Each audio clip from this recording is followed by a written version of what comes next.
Hello everybody and welcome back to my channel.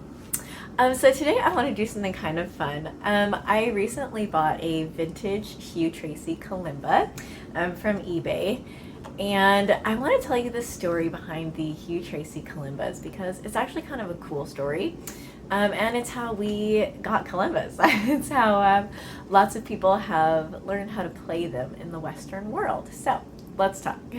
So the story goes that back in the 1960s, Hugh Tracey took a trip to Africa, and he sort of interacted with some kalimba-like instruments there.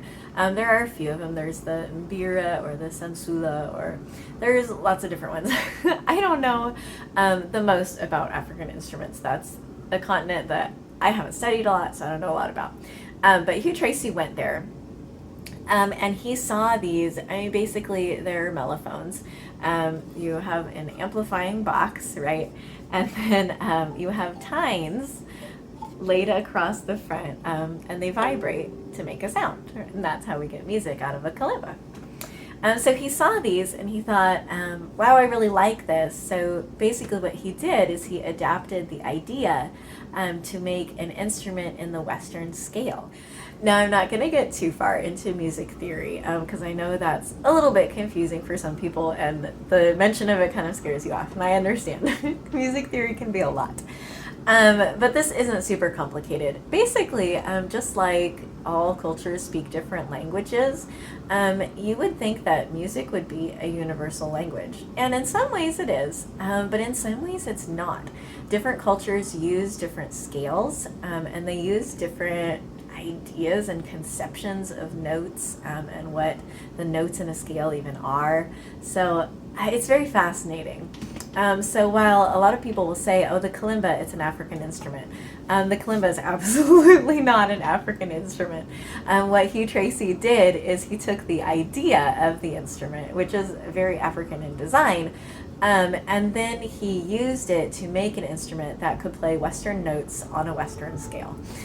So you can use the kalimba to play any Western song.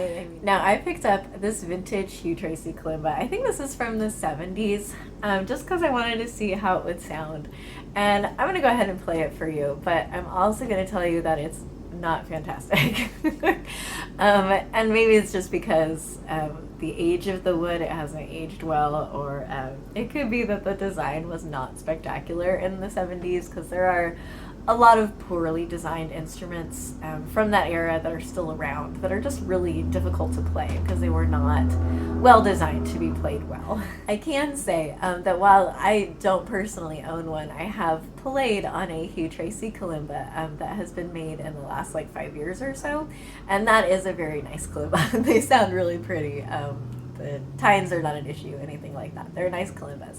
But this one from the 70s, it either has not held up well or was not designed well at the time, which either one could be the case.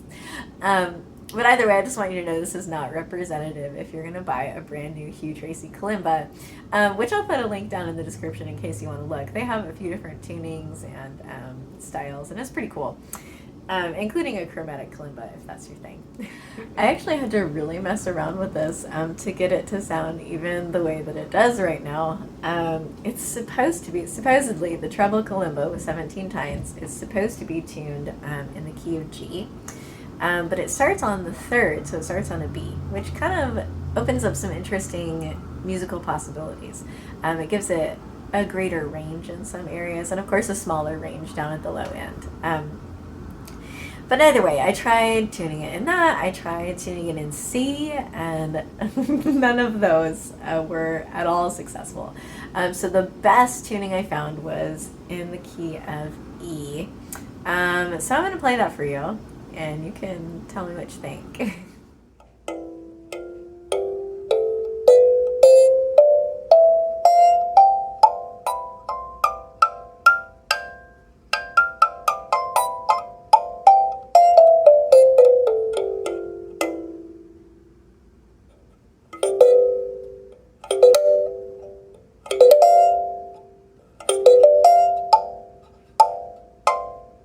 So the kalimba has become very popular. It's made by a huge number of manufacturers. You can get all kinds, from very cheap, like there's $15 Kalimbas out there, and you can get ones that are ridiculously expensive as well. So there's a whole range. And I just think it's really neat to know the history of where this instrument came from. It's an African cultural staple. Many cultures throughout Africa, I should say, play these lamellophones, and they're very cool and just adapted to our Western musical understanding, and that gives us the kalimba. Thank you all so much for watching. If you have any questions, please do ask me down in the comment section below, because I love to get back to you guys. Thank you all so much for your support. I hope you have an absolutely wonderful day. Thank you all so much for watching. If you would like to subscribe to my channel, go ahead and click on that subscription button right up there.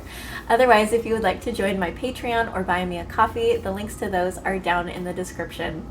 I hope you have an absolutely wonderful day.